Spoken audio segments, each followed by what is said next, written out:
Bonjour et bienvenue. Je vais vous parler d'une trottinette et pas n'importe laquelle. Une Xiaomi M365, un modèle très répandu. Un de mes viewers m'a demandé de lui réparer car il n'arrivait plus à l'allumer. Nous allons donc voir comment détecter l'anomalie et la réparer de manière simple, efficace et paf, c'est parti.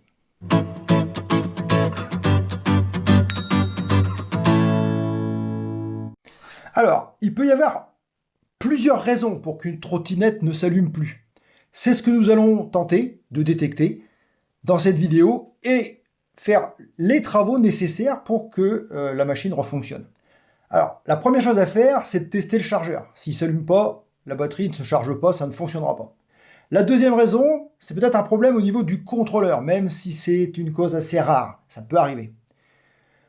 La troisième raison, la plus flagrante, c'est le problème de la batterie. Et là encore, il peut y avoir plusieurs raisons pour qu'une batterie ne fournisse plus d'électricité au contrôleur. Et empêcher, évidemment, la trottinette de s'allumer. Alors, premièrement, la batterie, elle peut avoir eu un problème de surtension. Par exemple, vous avez utilisé le frein moteur alors que la machine venait d'être chargée, était complètement pleine et vous avez emprunté une grande descente, ce qui a provoqué une régénération brutale. Et du coup, la batterie est montée en charge et le BMS s'est mis en sécurité. La deuxième possibilité, la surcharge de puissance. À l'inverse, vous avez monté une cote relativement raide avec une batterie plutôt à moitié de sa capacité, par exemple. Et du coup, vous avez demandé une grosse énergie. Et là encore, le BMS a fait son travail, c'est-à-dire qu'il a mis la batterie en sécurité. Et enfin, il peut éventuellement y avoir aussi une sous-tension sur une batterie plutôt usagée, descendue un peu trop bas, plus que d'habitude. Et le BMS, forcément, dès qu'il détecte une sous-tension, coupe pour protéger les cellules. Alors, c'est assez rare. Alors, nous allons commencer par tester le chargeur. Alors, le chargeur, le voici.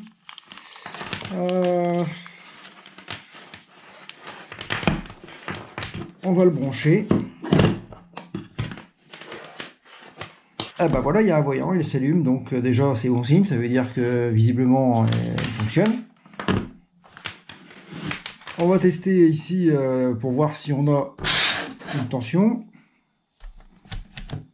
Alors on essaye de faire attention parce qu'il ne faut pas court-circuiter le truc, parce que là c'est pas terrible ce que je fais. Faites quand même attention à ce que vous faites, hein, elle est bien. Ici on tient de tenir le négatif et aller piquer juste ici sur le positif sans toucher le négatif. Voilà. On a 41 volts,4. Donc, c'est bon. Alors maintenant que on sait que le chargeur il fonctionne, qu'il est efficace, on va l'essayer une dernière fois sur la machine, histoire de voir si elle s'allume, juste pour voir. Alors, le chargeur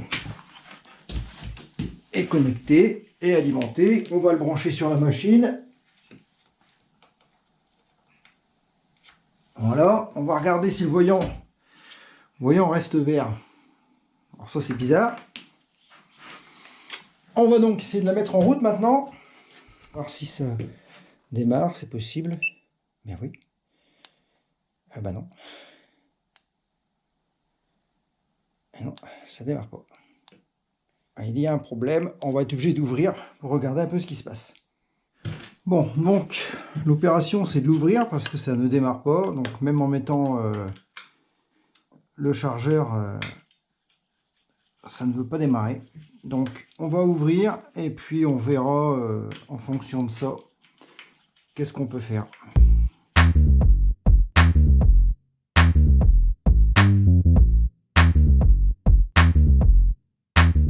Et là on voit bien que tout est en ordre, hein. On voit pas d'anomalie particulière, la batterie a l'air d'être propre, à l'intérieur c'est propre. Alors, j'ai débranché la batterie du contrôleur, j'ai testé et j'ai eu 3,5 volts. Le premier test consiste donc à décharger les deux gros câbles d'alimentation du contrôleur, brancher le chargeur pendant 30 secondes, débrancher le chargeur et rebrancher du coup les deux gros câbles et d'appuyer sur le bouton pour la remettre en route. Si ça se passe bien, la machine va redémarrer, sinon il va falloir aller plus loin. Alors malheureusement ça ne démarre pas, il va falloir chercher plus loin, enlever l'enveloppe et regarder au niveau des soudures. Alors après pas mal de recherches, j'ai fini par trouver une piste. Sur le BMS, il y a un petit switch qui est ici, qui permet de mettre visiblement le BMS hors circuit et de faire passer l'alimentation directement de la batterie des cellules, donc au contrôleur, sans passer par le BMS, puisque c'est lui qui provoque du coup la chute de tension. Il faut savoir que sur une batterie, les fils d'équilibrage qui sont reliés au BMS, s'il y en a un seul de débranché, la tension chute à la sortie, c'est inévitable. Donc sur cette batterie, visiblement, c'est le cas. Donc là, en la mettant en mode hors BMS, on arrive à la démarrer, on arrive même à la connecter à l'application, et on arrive même à la mettre en route et puis la faire tourner, donc tout fonctionne. Mais dès qu'on arrête sur le bouton d'arrêt, et ben forcément, elle ne redémarre plus, il faut redémarrer la procédure, donc c'est impossible. Il va falloir donc trouver quelle languette est dessoudée, et vous allez voir que c'est assez surprenant. On trouve très rapidement l'erreur, il suffit simplement de bien regarder donc les petites soudures qui se trouvent juste en haut. Ici on voit de chaque côté des petites plaquettes. Il suffit qu'il n'y en ait qu'une seule de dessoudée pour que la batterie ne puisse plus du tout fonctionner normalement. Donc il suffit de regarder avec une petite pointe en plastique, de voir si quelques languettes sont dessoudées, et on va tout de suite trouver l'erreur. On voit que celle-ci est complètement dessoudée. Il va simplement falloir la ressouder pour redonner vie à la batterie, et tout va rentrer dans l'ordre après ça. Donc j'ai préparé le spot welder, je l'ai réglé à une intensité relativement faible parce que la plaquette n'a pas l'air d'être très épaisse, et je vais souder donc ça, et ça va revenir à la normale. Bon, alors j'ai fait des tests, mais alors franchement c'est petit, hein. Moi je suis un peu gros, hein. Mon spot il est un peu large, donc je vais essayer de le pointer en diago, mais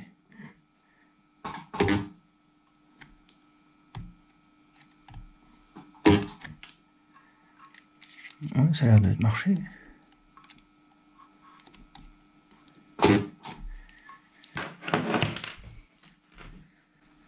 Bon bah voilà, hein. Ça c'est fait. C'est bien soudé. Là aussi, bon, les autres ils sont bien soudés, il n'y avait qu'un de dessoudé en fait.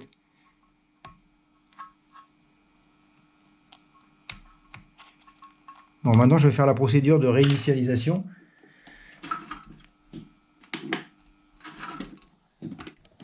Bon, alors maintenant que c'est soudé, on va du coup faire la procédure de réinitialisation. Alors pour faire la réinitialisation du système, hop, je tourne un peu comme ça. On débranche les deux gros câbles ici. On va brancher le chargeur pendant 30 secondes.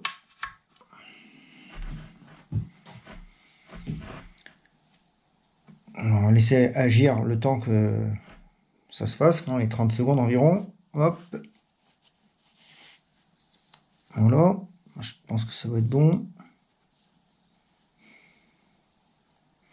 Je pense que les 30 secondes sont bons. On débranche le chargeur. On rebranche l'alimentation. Et on va appuyer sur le bouton de mise en route.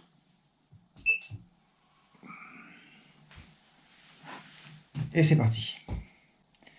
Alors normalement, ça doit fonctionner. Ouais, voilà.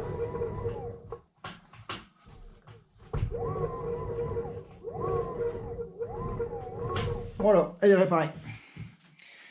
Donc maintenant que j'ai réussi à trouver la panne, donc là c'était juste la languette qui était dessoudée, je vais remettre une enveloppe propre autour de la batterie pour la remettre en place, et puis je vais la remettre en charge.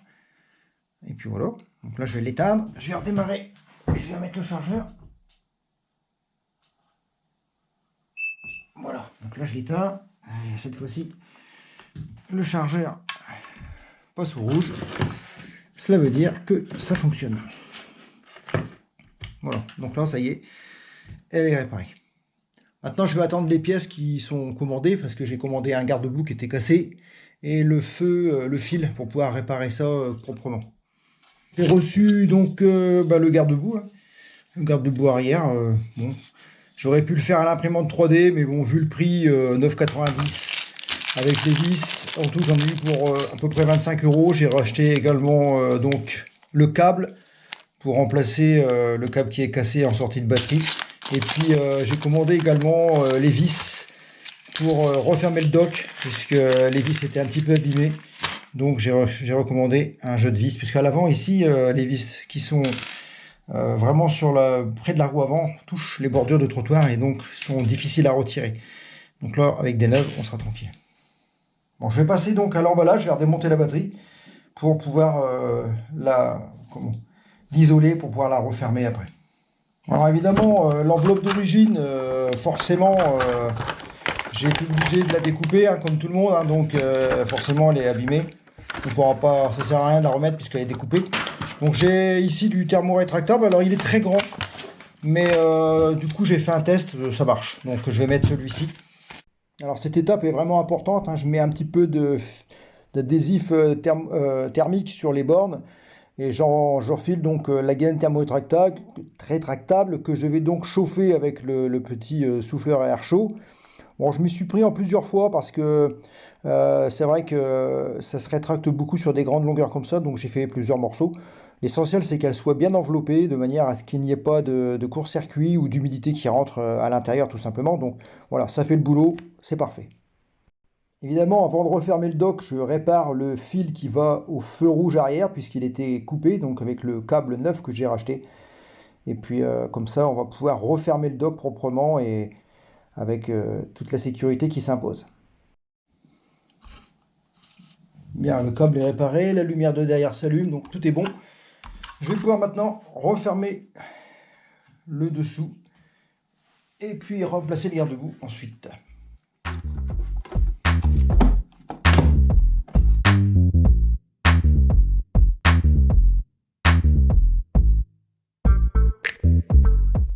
Bon, bah, il ne reste plus qu'à changer le garde-boue et puis ça sera réparé. Donc là, il y a des petits tampons en caoutchouc pour les enlever. Un petit appareil en plastique comme ça, petite pointe, on glisse. C'est un peu compliqué à enlever, mais ça s'enlève.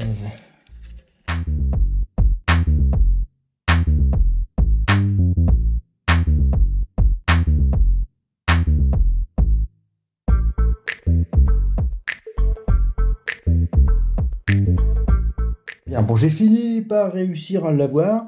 Là, je me suis rendu compte qu'il y avait des petites rondelles, mais j'arrive pas à les récupérer. Alors, c'est bizarre, parce qu'en fait, ceux qui sont collés dans le plastique, j'en sais rien.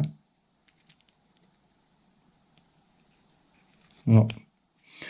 Alors, du coup, j'en avais, donc ça tombe bien, j'en avais des petites rondelles, donc je vais en mettre, parce qu'avec des petites rondelles, c'est mieux. Avant de remonter, je pense qu'il va falloir démonter à mal crochet. Là, du coup, il est déjà monté, j'ai pas besoin de le démonter. Par contre, il va falloir que je démonte la fiche avec le feu et le remettre sur le garde-boue neuf. Bien, et bah, tout est fonctionnel, le feu fonctionne.